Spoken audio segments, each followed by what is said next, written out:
Now, Deputy Health Minister Dr. Bernard Okoboy says, though Ghana's case counts for COVID-19 has been increasing, considerable efforts achieved as keeping deaths from the disease at a low has been a key objective to ensure the country's public health system is not overwhelmed. Speaking to Roland Walker, Dr. Okoboy acknowledged concerns about spread in communities, but insisted choices have been made. Have to be made to ensure the country and its economy do not grind to a halt. It's almost impossible to say that because you've put measures in place, you are going to more or less wipe out transmission. In the early days of an outbreak, you can do what we refer to as suppression, where you can virtually push transmission below 1 to 0 and then the outbreak vanishes. But it is not all the time that you succeed in doing suppression when you've had some level of community spread. Especially in the absence of a vaccine, it becomes more difficult. And what we can do now is to make sure that we keep the transmission rate to the barest minimum. If 1,000 have it, you don't want 1,000 new cases when the first 1,000 recover. You want at least 500 when the 1,000 recover. And over time, you can get it out of the population. One of the things that we've noticed over the period has been the emphasis on the fatalities in relation to what the infection rates are. It looks like that seems to be the refrain when it comes to the briefings we seem to get weekly. And indeed, we get 2 of them every week. Yeah. Well, you mean the numbers with fatalities? Yes, especially that. So we seem to be taking some solace in the fact that, well, we just had up to date just a little over 100 and I believe the case count today for fatalities are 129 as we're having this interaction. And it seems to be what government seems to be having some solace in. Well, I mean, to say we're having solace in fatalities, I think it's quite weird or crude. I don't think... Well, perhaps in comparison to other countries, I mean. No, you know, every death is regrettable. Even when a 120-year-old man or woman dies, there are people who cry because you wish you could have people forever. But the point I want to make is that in as much as every single death counts, you really cannot have a good appreciation of your situation when you only look at death in exclusive nominal terms. What I mean is that if you say, wow, I've had 200 deaths from COVID, and so my situation is so bad. The next question I'll ask is that, could you have done things in a way that would have made the deaths maybe 50? I can push you and say that, okay, you could have made it 20. But I can look next door, another country, and see whether with their best efforts, they're able to keep deaths in the tens or single digits. And so when you take a look at a country like South Africa, they have done about 3,310 deaths in SA now. Egypt has about, the number of deaths in Egypt, we're looking at 3,422. Mm-hmm. Mali had about 109. Nigeria has recorded 654 deaths. Now, the point I'm making is that once the virus can be fatal in some people, it's good to make sure that you avoid deaths. But at the same time, you must also be careful not to say that your system has come to a halt or has failed because you've recorded deaths. In fact, absolute numbers don't give much information. It is the percentages. And when you look at our mortality rate from day one, it's always hovered between 0.5 to 0.7%. The last time I calculated some few hours ago, we were doing about 0.7%. Now, what it means is that for every 1,000 cases of COVID-19, we lose about 6 to 7 people. Now, when you look just next door to a country like, let's say, Togo, the last time I checked, Togo was doing about 3%. Nigeria was doing about 2.5%. As for the US and Italy, we don't want to go there because they are doing 13, 40. So the point we are making is that this is a virus that can kill or result in fatality. That is why all of us must take it serious. Later, I mentioned to you, I'll come to the positive or encouraging aspect of COVID. The good news or the inspiring aspect of COVID. I'll mention that. But for now, my issue is very simple. COVID can be fatal in some people. We never know who that person will be. And so everybody should take the protocol seriously. Well, we do know that. And I'll just take you straight away. There's an article that was published 6 hours ago on the BBC, and it's just captioned coronavirus, how fast is it spreading in Africa? And it's a question. And if you fast forward, you read before they get on to the graphical aspect of how the spread is. I'll read this to you, Dr. Okoboy. It's that while it took nearly 100 days for Africa to reach an initial 100,000 cases, it took only 18 days for that to double to 200,000. It doubled again to 400,000 cases over the next 20 days. We're in trouble. Because if you look at the Ghana situation, even though it's not a replica of what's happening in Africa, you take the situation from the early part of March 12, when the announcement was made. We've now hit the numbers that we thought we wouldn't reach. Yeah, I remember saying in the early days that you should be careful not to judge a country by the number of cases or deaths they have now. You have to look at what they could have had in the absence of interventions. So, if you take a country like the UK, they've lost 156,000 people through COVID.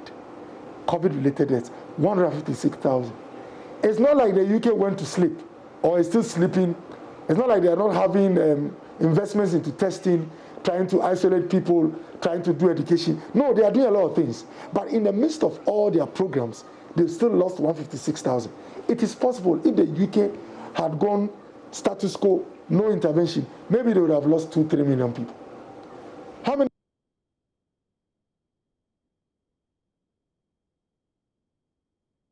Now, Director of Communications for the NDC, Sammy Jainfi, has described as sexist and misogynistic comments by the Director of Communications for the MPP, Yabwabing Asamoah, and Majority Leader Oseche Mensah Bonsu, hours after the party announced Professor Nana Jane Opoku-Agyeman as the running mate of NDC flag bearer John Dramani Mahama.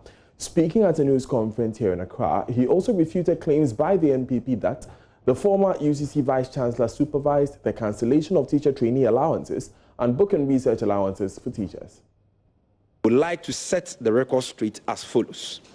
Firstly, they claim that Professor Nana Jane Opoku-Agyeman cancelled teacher trainee allowance is false. The decision to replace the teacher trainee allowance with student loan was a cabinet decision and not a ministerial decision. As you may be aware, the actual Mahama government, to ensure equity and equality among tertiary students, converted allowances for teacher trainees into student loans in order to abolish the dreaded quota system of admissions into colleges of education and increase enrollment and teacher opportunities for the youth of this country. As such, students who did not receive allowances got their loans under this policy. This was a decision President Mahama himself took responsibility for.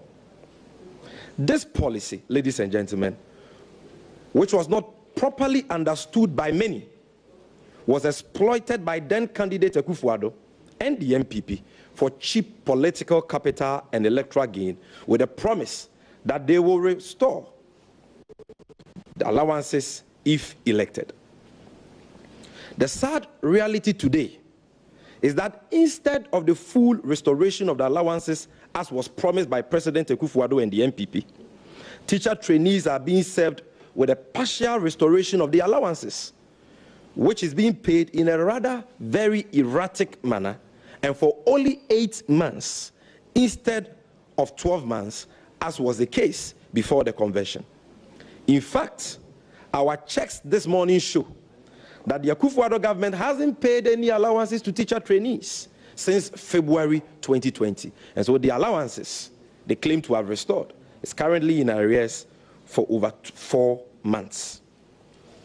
To add insult to injury, the Akufo-Addo government has increased the school fees of teacher trainees and introduced feeding fees, which used to be free under the Mahama government. Worst of it all is the abolishment of the automatic employment of teachers and the introduction of a needless licensure exams and an obnoxious mandatory national service policy for teacher trainee graduates by the Akufo-Addo government. Currently, over 2,000 newly qualified trained teachers who have passed their licensure exams and undergone the one-year mandatory national service are still home without employment.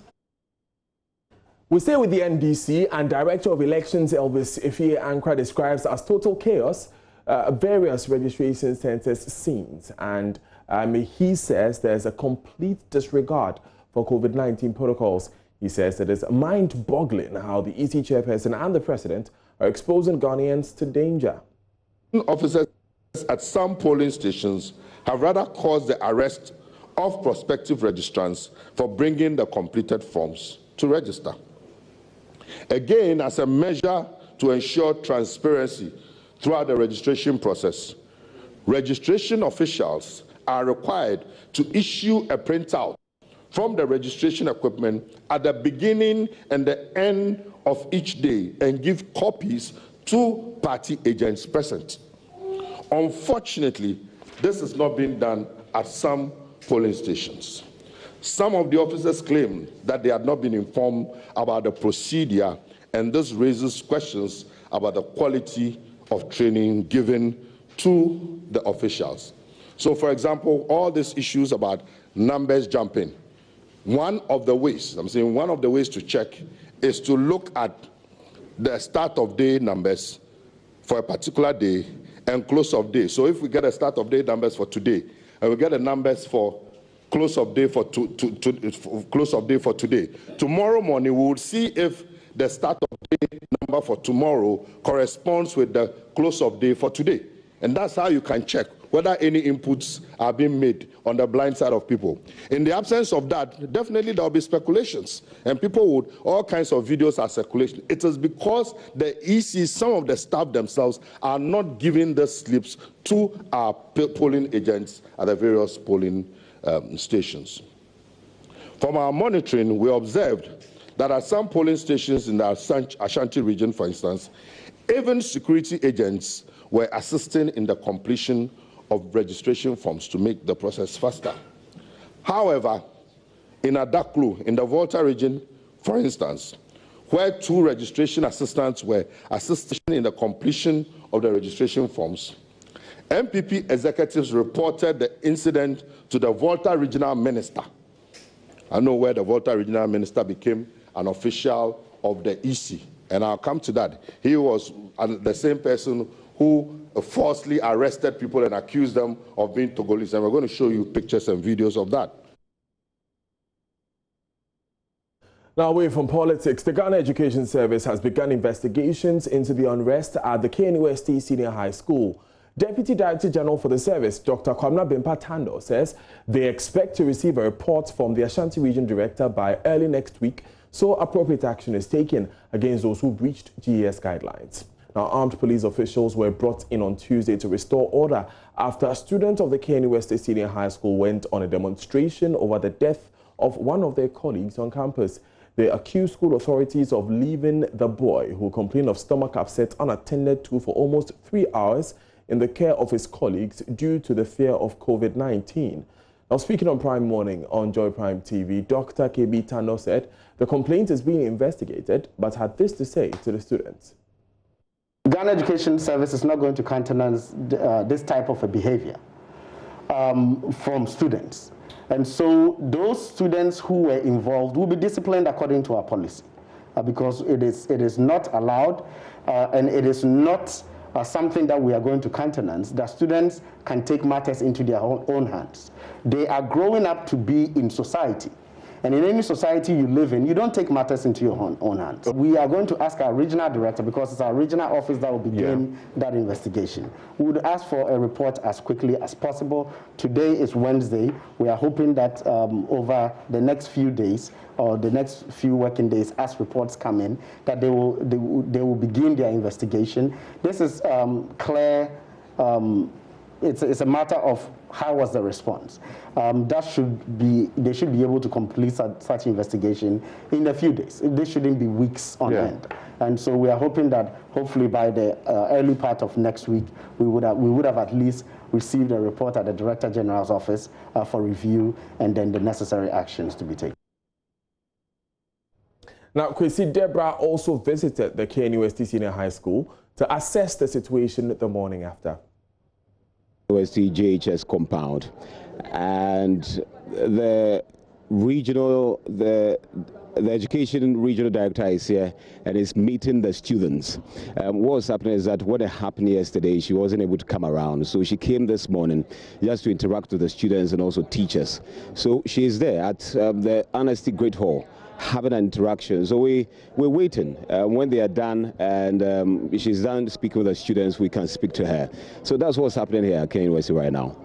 Kwesi, tell us about the atmosphere on campus. How are the students after this event?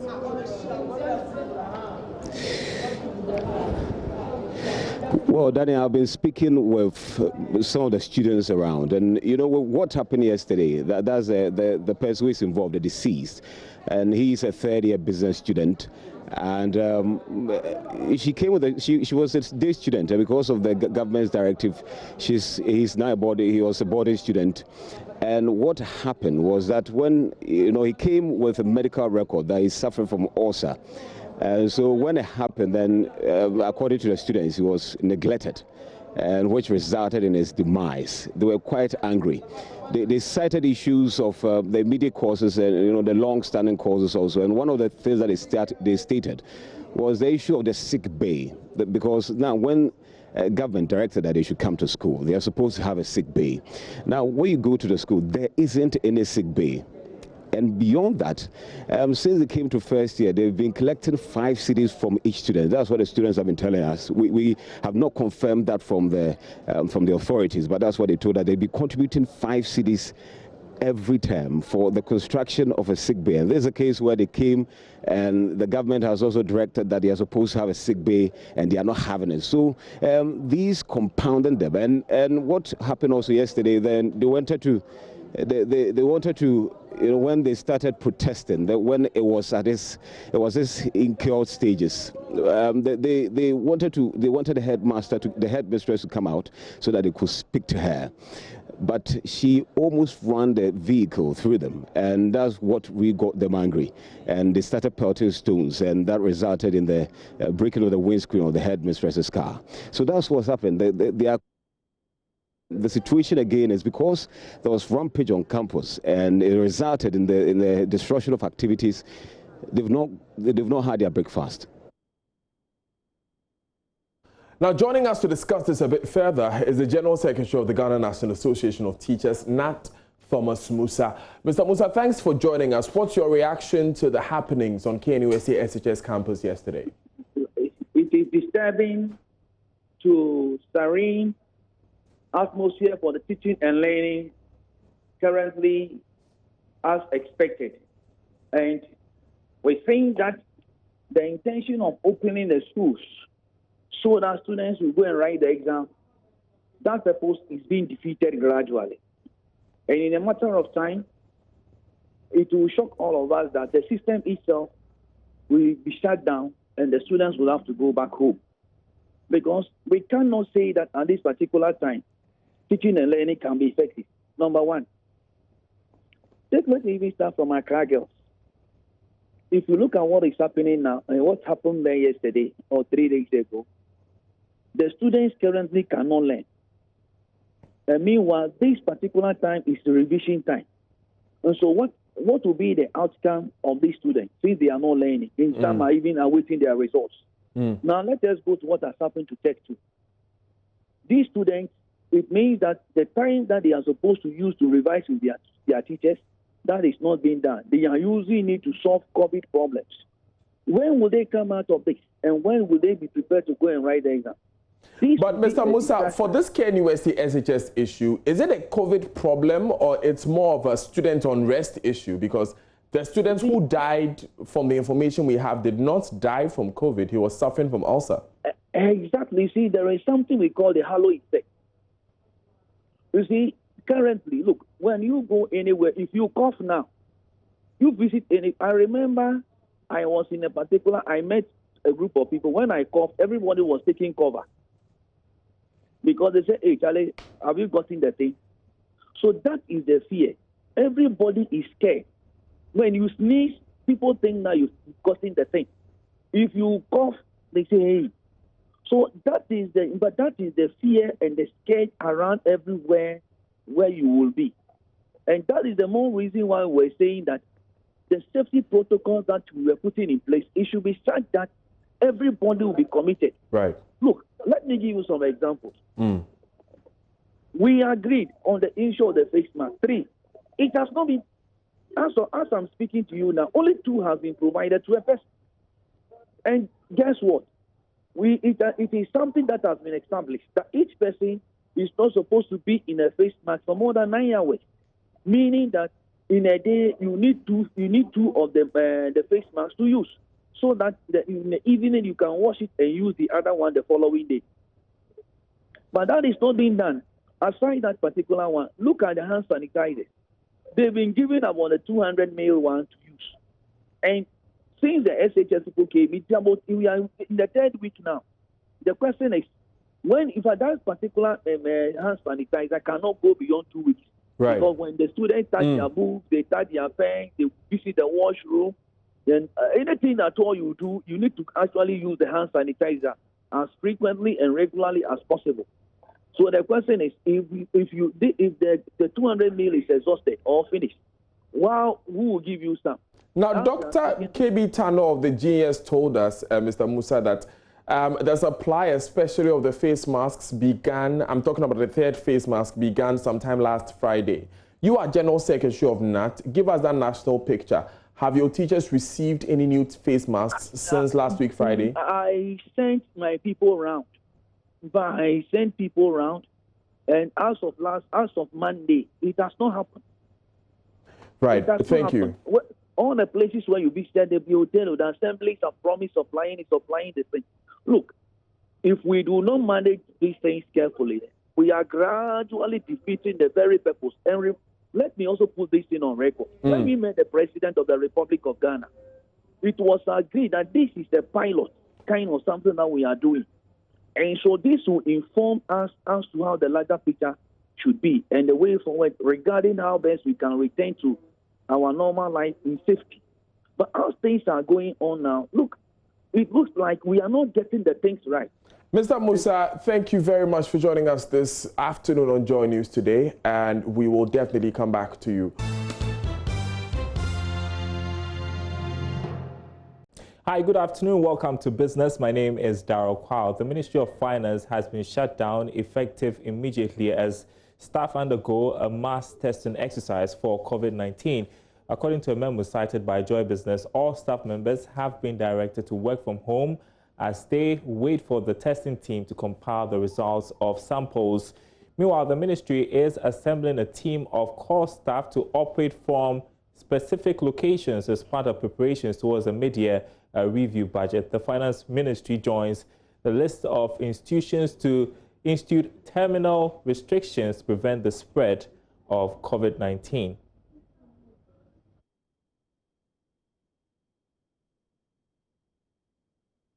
Meanwhile, economist Dr. Lord Mensah says a COVID-19 pandemic is more reason the government must speed up its digital drive. The structures that we have, I could tell you that we're not that much prepared for that new normal that COVID-19 comes with. And the new normal is that avoiding that physical interactions here and there. And if you look at our digital space, you ask yourself how many people will understand what is going on in the digital space.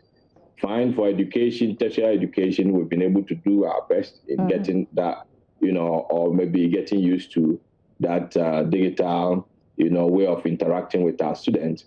But then I'm looking at Cocoa Board, for instance. If you look at their client base, chunk of them are these articulator owners and all those people. And I believe that these are people who will find it difficult to deal with that digital space that they're talking about. And provided those digital spaces exist, that is where the question is. So you could see that whilst we were on lockdown, a lot of activities stalled, and that should give you the signal that the economy was not prepared for that virtual interaction. So going forward, I think we should understand that COVID has come to stay, and therefore, if we are making an investment, we should make room for this virtual investment so that we can deal with clients online. For me, the companies that you mentioned, Bost and Cocoboard, it will be difficult to say all their clients should deal with them on virtual structure. I mean, I don't foresee that being a breakthrough anywhere. In other news, the Finance Minister Ken Ofori-Atta has admitted the government would end the year spending far more than has been projected. The minister disclosed this in an interview with Bloomberg News. Mr. Ofori-Atta attributes this to the impact of the COVID-19 pandemic on the economy. George Afe has details in this report. Finance Minister Ken Ofori-Atta, according to the revised estimates in March this year, as he updated Parliament on the impact of the COVID-19 on the economy, was projecting at 7.8% in terms of the budget deficit. However, in an interview with the Bloomberg News, the minister has now projected more than 10% in terms of the budget deficit. This is about 5% more than what the laws mandates the minister to spend each year. On cash basis, the minister was looking at spending about 15.6 billion Ghana cedis more than the 67 billion Ghana cedis in revenue for this year. For the first quarter of this year, it has already recorded a deficit of 13 billion Ghana cedis on cash basis. For some, the development is worrying because this is an election year and they are faced a deficit might even be larger than what it has projected, meaning that next year they may have to look for some money elsewhere to finance the deficit, meaning that in terms of stabilizing the economy post-COVID, it may take a longer time than what has been projected. And that's your business update. More coming up on the marketplace at the top of the hour. We'll take a short break. We'll be right back.